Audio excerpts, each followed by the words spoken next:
programang ito ay rated SPG. Striktong patnubay at gabay ng magulang ang kailangan. Maaaring may masiselang tema, lengguwahe, karahasan, sexual, horror o droga na hindi angkop. Zoe!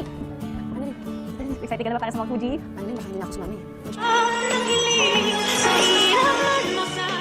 Habang nag-enjoy nga itong sina Annalyn at Lynette na kasama itong si RJ, ay dito naman nakumuha ng pagkakataon itong si Zoe na matawagan ng kanyang ina na si Moira.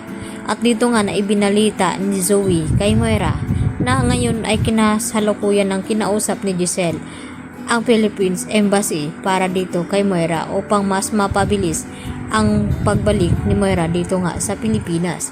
At dito naman na sinabi ni Moira kay Zoe na hindi na nga daw siya babalik ng Pilipinas. At dito nga na sinabi ni Moira kay Zoe na kailangan daw nilang magkita upang isama niya ito si Zoe sa kanyang pag-alis ng Japan.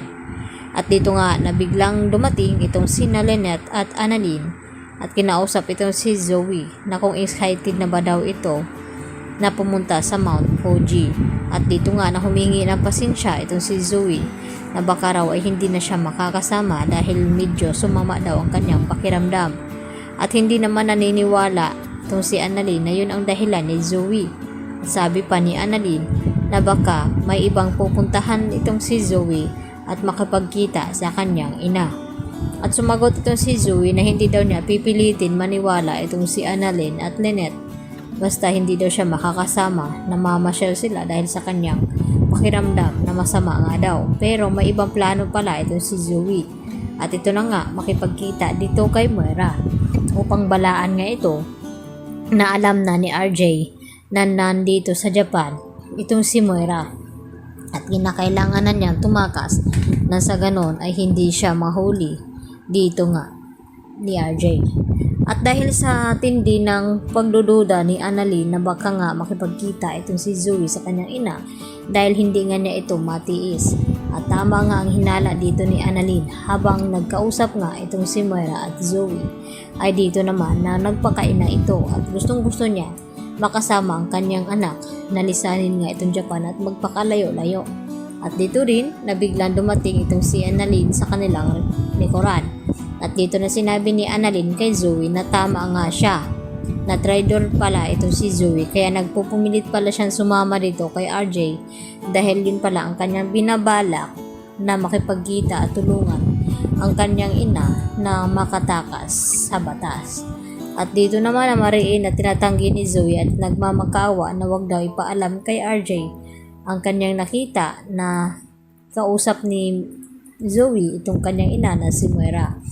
At hindi naman hahayaan ni Annalyn na makatakas nga itong si Moira kaya mapipilitan nga itong bumalik ng bansa dahil ngayon ay alam na ni Carlos na itong si Moira ang nag-utos sa pangluloob ng bahay nila ni Lynette. At hindi lang iyon dahil si Moira din ang nagiging dahilan kung bakit dumaranas ng trauma at stress itong si Lynette dahil sa mga nang loob sa bahay nila at patuloy pa rin na tinatakot itong si Lynette ngayon. At malaki ring tulong ang pagbabakasyon nila dito sa Japan dahil pinayagan nga ni Carlos Benitez na makasama itong si Lynette dito sa kanyang anak na si Annalyn.